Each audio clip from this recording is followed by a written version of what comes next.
welcome to Bold and Blunt, and I'm your host, Cheryl Johnson, a Christian conservative look at today's news, politics, culture, and events. Today's topic, face masking. Wear the face mask, don't wear the face mask. Wear the face mask, wear two face masks. Don't wear any face mask. Where are we in America on face masks? And where are you? Where do you stand personally on face masking? That is the topic of discussion today, and we're going to delve a little bit deeply into how face masks impact children with my guest today, Rebecca Friedrichs. She was a public school teacher in California for 28 or so years, fought the unions, wore the battle scars, and now she's got an organization called For Kids and Country, and one of the initiatives she has just kicked off is called Let the Kids Breathe. Let the Kids Breathe rallies being held in spots in California, hopefully to spread nationwide. So, first, the housekeeping measures. Listeners of Bold and Blunt podcast may already know of this deal, but if you're new, if you haven't heard the ad before, the Washington Times is offering a special deal, particularly for Bold and Blunt listeners, a 50% off discount for a year's access to the digital platform of the Washington Times. Just go to washingtontimes.com/Cheryl, and you'll have 50% off a full year's access to the digital edition of the Washington Times. And that includes the news, the commentary, and the great podcasts like Bold and Blunt. And speaking of Bold and Blunt, if you're not a subscriber to my podcast, to my twice weekly Bold and Blunt podcast, why not? Yeah, I get you're inundated with podcasts in this day and age. Yeah, I get that you're inundated with all kinds of flashy news subscriptions and email pleas to sign up for this and sign up for that. But Bold and Blunt is different because, first off, it's bold. Second off, it's blunt. And third off, it talks about news and events from a Christian conservative perspective and unapologetically Christian conservative perspective. So that's a little bit of a fresher take on what you're going to get in the mainstream news and even in most conservative news outlets. And I have great guests. Senator Josh Hawley was just on. Attorney General of Texas, Ken Paxton, was just on. And you know what? You're just going to have to go through the files and see all the great guests that I've had on Bold and Blunt in recent weeks, in recent months, and over the last year plus that I've been doing Bold and Blunt. So please subscribe. Go to thewashingtontimes.com. Find my name somewhere on the site, easy to find. Click on the hyperlink of my name, and there will be at the bottom of my commentaries or at the top of the hyperlink that you click on directions to sign up for Bold and Blunt. And while you're at it, sign up for my 3 times a week newsletter delivered straight to your email box Monday, Wednesday, and Friday. That includes the podcast as well. So you can kill 2 birds with 1 stone and just get the newsletter. So you get commentaries and podcasts, or you can just get the Bold and Blunt podcast. Your choice. I'll leave it up to you because I trust you. Here at Bold and Blunt, I believe in the decision-making authority of the individual. There's no big government pushing here. There's no socialism being thrown and tossed about as if it's a good thing for America. No, it's the individual. It's the individual rights. It's the individual rights that come from God, not government. That's what the main theme of Bold and Blunt is. So, if you want to subscribe, your choice. I respect that. But I would love to have you subscribe. So, face masks. Guess where I stand on them? Just carrying out that theme of individualism. Here's the thing. If you want to wear a face mask, go ahead. I don't care. We're 2. We're 9. I mean, because as Anthony Fauci has said in the past, if 1 face mask works, then 2 are even better. It's just common sense, don't you know? That's what Fauci says. It's common sense. So if it's common sense that 2 work better than 1, then it's really doubly common sense that, say, 3 or 4 work better than 2. So go ahead, layer up your face. I don't care. You can wear face masks from here to your deathbed. I really don't care. Where I start to care is when you start crying that I don't have a face mask on, or you start crying because others don't have face masks on. Because if you believe in the power of the face mask, which if you're wearing a face mask, you must believe to some extent in the power of the face mask to protect you from a virus that can seep through the seams of the face mask. Nevertheless, you still believe. That's fine. That's your right. Individualism, once again. But if you're wearing a face mask, that must mean that you believe to some extent in the power of the face mask, that it protects you. It's a protection. That to some degree, it will save you some suffering from the coronavirus. So you wear it. So if you wear it and I don't wear it, how does that impede the protection that you think you're getting from the face mask? Right? You're still protected. You're protecting yourself. And then, even worse are those who cry. They have the vaccine. They have the 2 vaccines. They have the full course of the vaccine. And they're wearing the face mask. And yet they still feel compelled to frown upon those in society who walk about without a face mask. And they feel compelled, and righteously so, to demand, not even request, but demand others either show proof or fess up whether they've had the vaccine or not. How is that remotely even American? Show me the papers. Show me the proof of your shot. So, if you're one of those people who have had the vaccine and are wearing 1 face mask, 2 face masks, and you're looking with frowny faces at all the rest in society who are walking about without face masks, I ask you this: why? What's it to you? Here's another way of looking at it. Mind your own freaking business. How about that? How about mind your own freaking business? You're protected. You're doing what you think has protected yourself. Maybe you're forcing your kids into the face masks and all that, and you feel like they're protected, and you're going to get the Blue Ribbon Parent Award for protecting your kids by sticking them in 18 different face masks, coordinated with by color with their outfits for each day of the week. Kudos to you. So, you're doing what you think best for yourself and your family. And others out there are doing what they think best for their own selves and their own families. So here's the thing. Mind your business.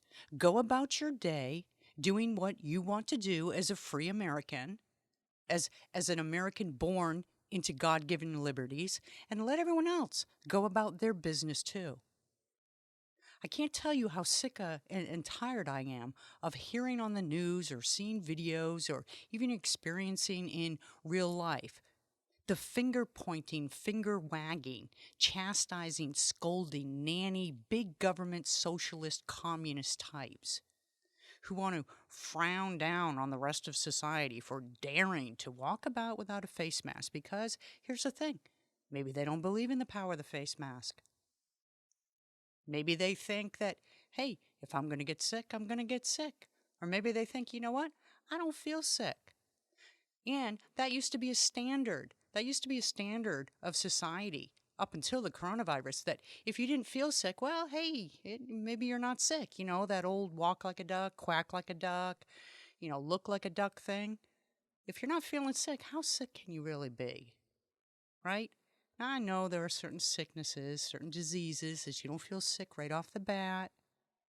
And I understand that the scientists and some of those scientists, you can put the air quotes around that word, scientists, but I understand that some of the science and scientists talked about the ability of spreading this virus without even feeling sick yourself. But as the science evolved, as the scientists were forced to acknowledge the evolving science, found that was very, very, very rare. And the virus in general impacted the obese, and those with serious health issues, as well as the elderly. In other words, the vulnerable of society. Are we really going to live our lives based on considerations for the most fearful of society? Are we really going to tiptoe around those who have fears at this point in time with the coronavirus and who don't want to go out and about without a face mask? Are we really going to say, you know what, because you have a fear, I'm going to wear a face mask? To make you feel better, I'm going to put 19 face masks on my face. To make you feel safer, I'm going to throw these gloves on my hand and wear this plastic hoodie over my head. And as a matter of fact, I might not even go outside today because I want to make you feel safer. It's the right thing to do. Seriously, mind your own business. MYOB. How about that? How about do for you what you think best and let me do for me what I think best? That is how a free society runs. And you know what? Yes, it carries risk, but so does liberty. Freedom is scary. Freedom is scary. Think about it.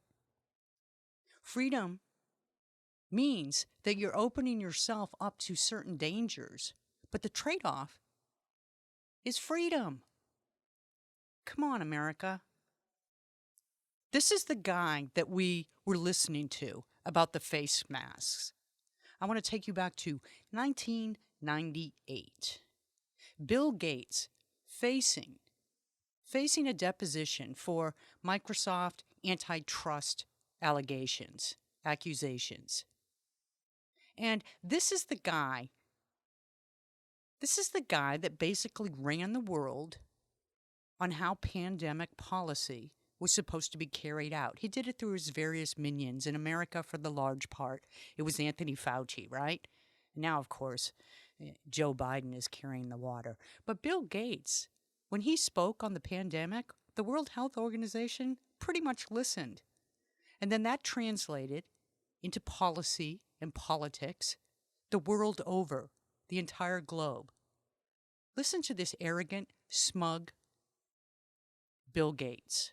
Let me give you the backdrop real quick. This is David Boies, the attorney, questioning Bill Gates. And if you've watched the videos, you'll know that the questions that David Boies asks are pretty straightforward.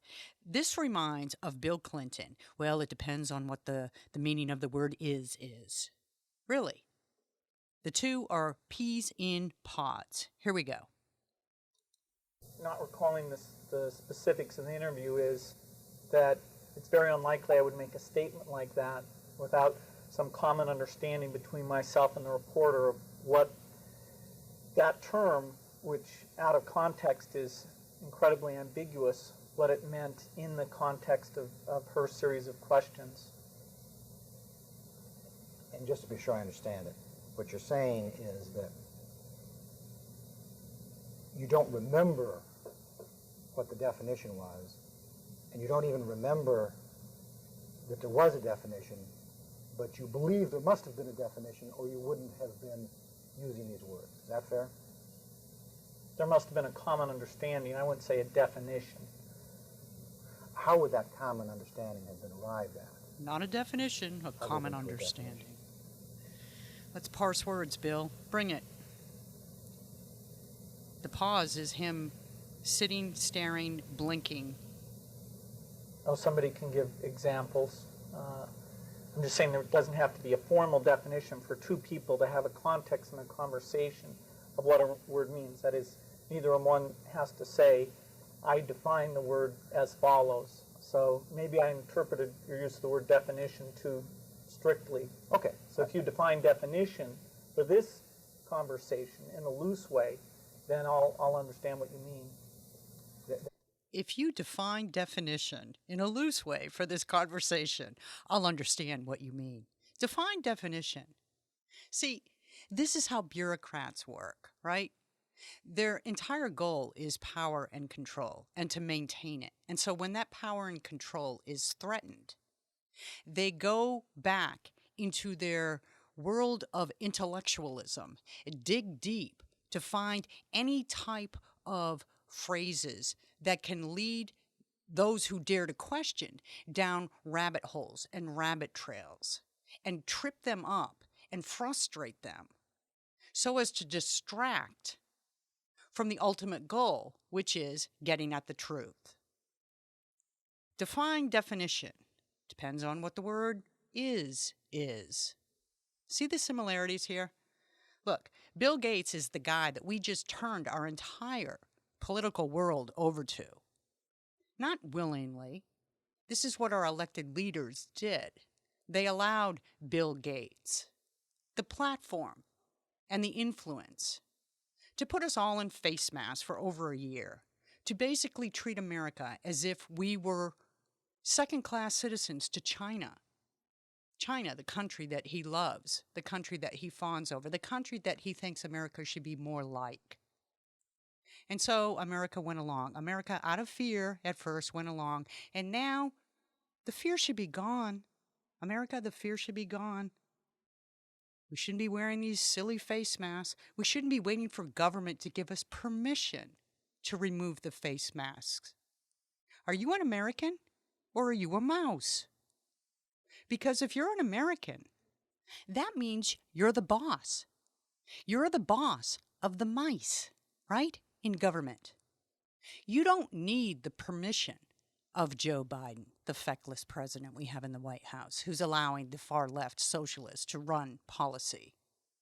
You don't need the permission of Bill Gates, a former Microsoft dude, who put his billions into vaccines and now runs the World Health Organization and has a vested interest in making sure every man, woman, and child in the entire world is vaccinated against everything from now to eternity.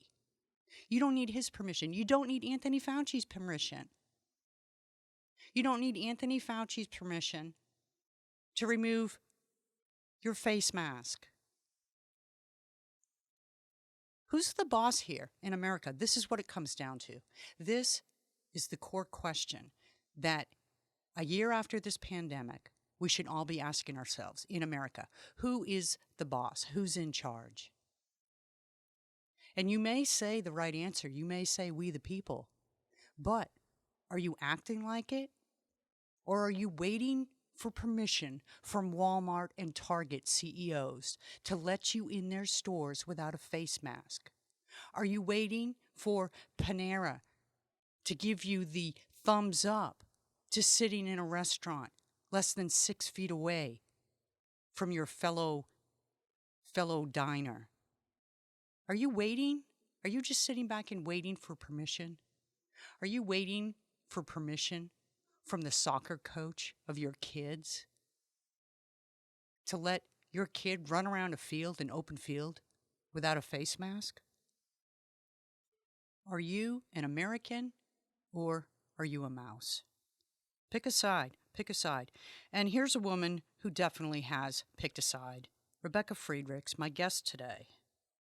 Like I said, she has started an initiative, an organization called For Kids and Country. And as part of that organization, she has now started an initiative called Let the Kids Breathe.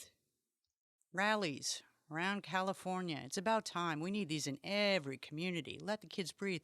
Let the Americans breathe. Let the Americans breathe. Fire the bureaucrats. That should be the second initiative, the subset of Let the Kids Breathe. Let the Kids Breathe rallies, fire the bureaucrats rallies.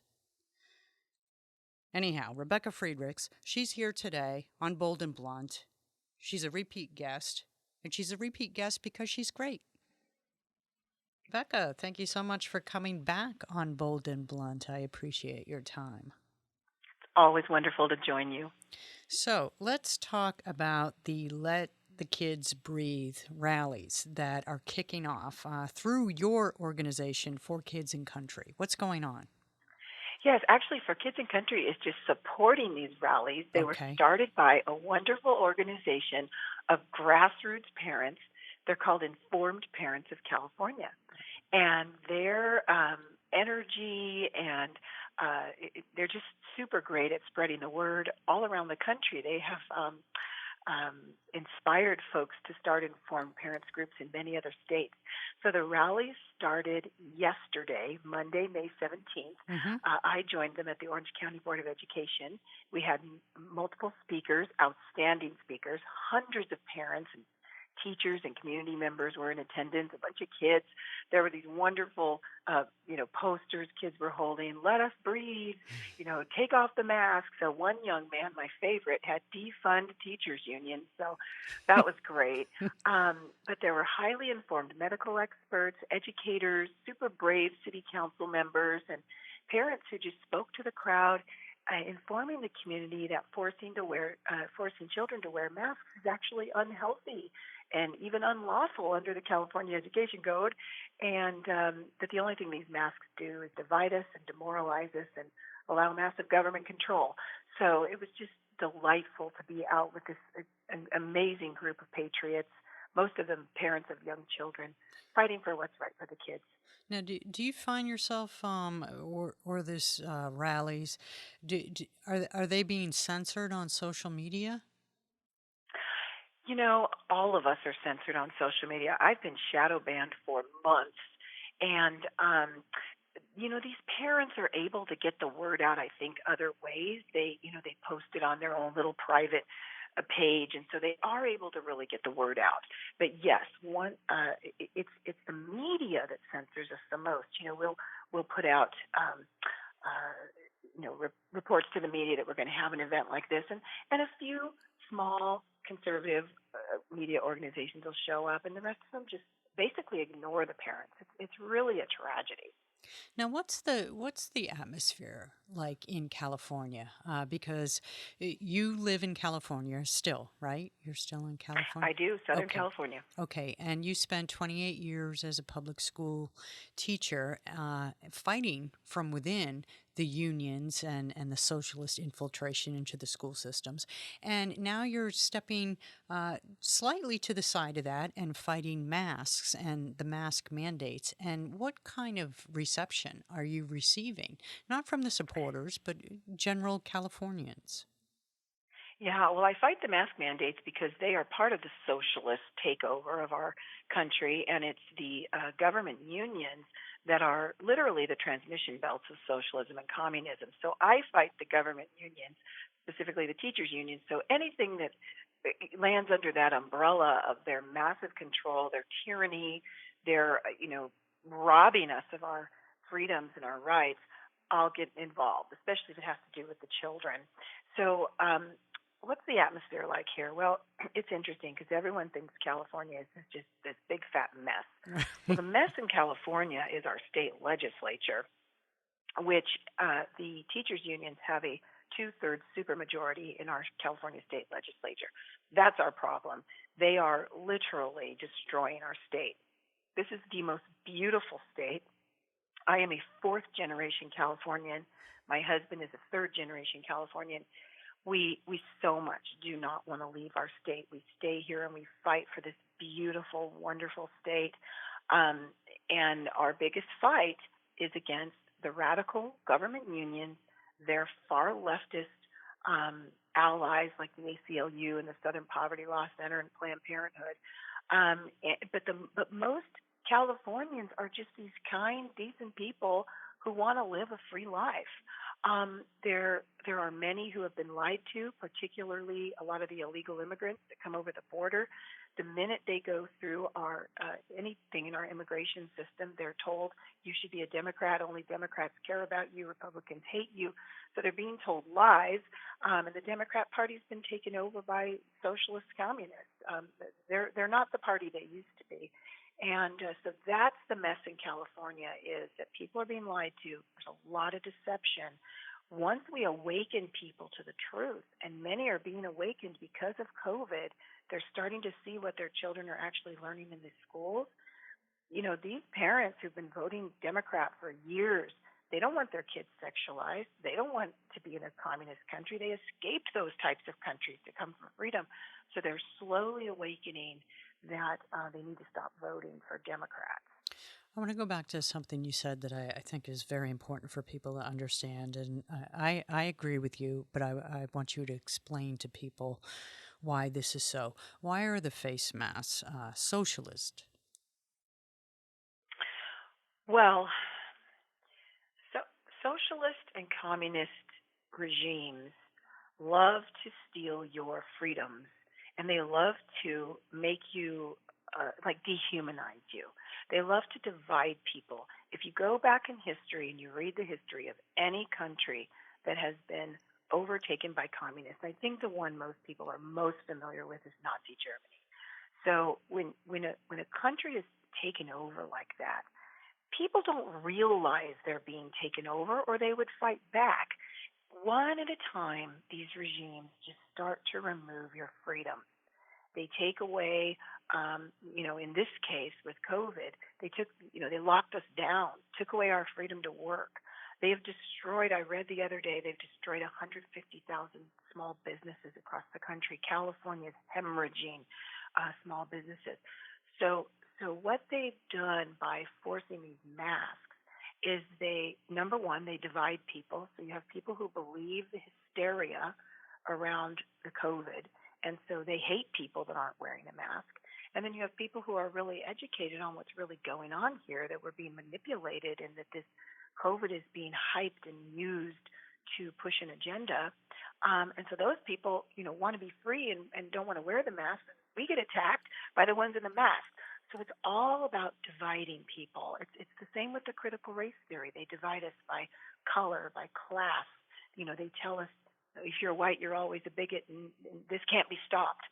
So they frighten people. They use fear. They use division. They use anything to make us hate each other, to make us attack each other, and to be divided from each other. Even families, they divide families. So anytime you see anything like that, you have to be aware it's an agenda, it's a tactic, it's indoctrination, and it's it's evil. So And there's that's what I see that the masks are doing. And they're so clever at moving the goalpost. For instance, and I'd love to get your response into this. One of the ways I see that they've moved the goalpost over the last year is conditioning Americans to believe in the idea that we need permission to do certain things for which we don't need permission. Like now, we have just been given the CDC's permission to remove our masks. And I hate the idea that that has become the premise in America, that now we all have to wait to remove our mask until we get the permission of the government. It's frightening, and you are precisely right about this. They have morphed the American mind. We used to be the most free country. People in America didn't think about asking permission. They Right. went out, they worked hard, they did great things, they created companies, they educated their children, whatever it took, and they didn't ask anybody for permission. And America was built to be a country that's run by we the people. The government's just supposed to be there to guarantee our rights and to protect us, with a military. We're not supposed to have government telling us what to do, when to do it, how to do it. And you're right, they do it very slowly. I love your move the goalpost analogy. That's exactly what they've done. They did it through our schools. They started teaching people decades ago, once these unions overtook our schools, they started teaching children no longer to be, individuals who are, living in this great free country, and to get out there and, they stopped teaching them how to debate. They stopped teaching them how to think. They stopped using the Socratic method, and they started telling them what to think, how to think. And boy, did I watch that happen as a teacher in California public schools. I watched the dumbing down of America, even though I was working hard in my classroom teaching my students as well as I could. I watched this corrupt system dumb down our children and tell parents that they didn't have rights. Parents come in, begging the school for something. What in the world? Their tax dollars are funding that school. The school should be doing what the parents ask, not the other way around. Yeah, it's very angering as a liberty-loving American. It's very angering to see this shift, and that's when you start to really get the sense that the communists are winning. When people start to do the communist bidding without even thinking about it. Ah, you are so right. I have personally know people that I care for, people that I love, who have become woke, and they are Christian people who are in churches that have been taken over by this communist agenda, and they are actually pushing this woke critical race theory ideas through their churches, through Sunday school classes. And so you're right; they are so manipulative, um, uh, so just so good at deceiving people that people actually take on the banner of something that's going to destroy them and destroy their freedoms, and they're out there preaching it and teaching it, and it truly is it's frightening, and it's a picture of why people need to understand truth. If you Yeah. understand truth, if you're a um, following Judeo-Christian virtue and you're reading Scripture and you're understanding the truth of Scripture, you're not going to be as fooled by these liars. But sadly, so many people don't know truth anymore. Yep. And because they started by removing the truth from our schools, they removed our civics, they removed our accurate history and accurate science, and they started teaching the children lies. Sadly, so many people believe lies as truth. Yep. And I'm with you. It makes me angry. It's frightening. I believe we can still save this country, but oh boy, do we need a whole lot more people to awaken fast and get involved. Absolutely. And the outward symbol of how many could very well be face masks, right? The number of people you see wearing them, even after the CDC gives us, air quotes, permission to remove them, just tells you how many people are still living in fear and in lies. And I just want to give you, before we have to break, I want to give you a chance to talk about your book, Standing Up to Goliath. You've been on this show before and we've talked in depth about it, but it's such an important book. Just tell people the basic premise of your book and your own fight and the scars that you wear from your battles with the unions. Yeah, thank you for this opportunity. So I taught 28 years, and during my career, the teachers' unions were always 100% against everything I was for. And I wanted the children to have school choice. The teachers' unions were against it, the so called teachers' unions. They're really neither teachers nor unions. And they were tyrannical. They bullied my teacher friends and myself and parents. So I actually served as a union leader for 3 years, thinking I could help change things from the inside. And all I got was an education on how brutally dishonest and how dangerous these unions really are.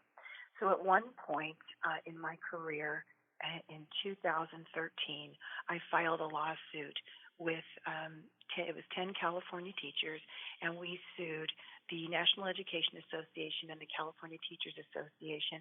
We just wanted freedom from forced unionism. We didn't want to be forced to pay them anymore. We've been forced for decades, over 40 years, and we didn't think our money should be funding far left politics. So we wanted to be freed.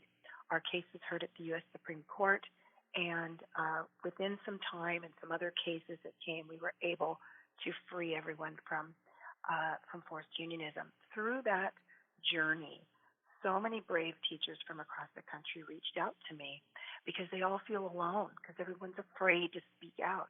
So I just started building this network of these wonderful teachers, and I wrote about them in this book, Standing Up to Goliath. I wrote the stories of about 48 brave teachers and some parents and some kids, and we just exposed these government so-called teachers unions who brutalize teachers, who use us to fund a radical communist, socialist, political agenda, who are destroying our educational system on purpose. If you're wondering, why are they teaching that? Why are they doing that? It's on purpose. It's done by these unions. We expose them in the book, and we also give people some hope and some ways to fight back. So that's Standing Up to Goliath. And you're such a great voice for this, having fought from within, seen firsthand on a day-to-day basis for 28 years. So you know what you're talking about. You know the fight well. I appreciate Yes. that. Absolutely. And I saw it from when I was a student teacher too. I saw the abuse and it was so alarming. I never wanted to have to pay that union, but they forced me to pay them my entire career. So this is a really important fight, and I hope people will join us. They can find us, by the way, at forkidsandcountry.org. And going to that website, forkidsandcountry.org, they can also find out about the Let the Kids Breathe rallies that are taking place.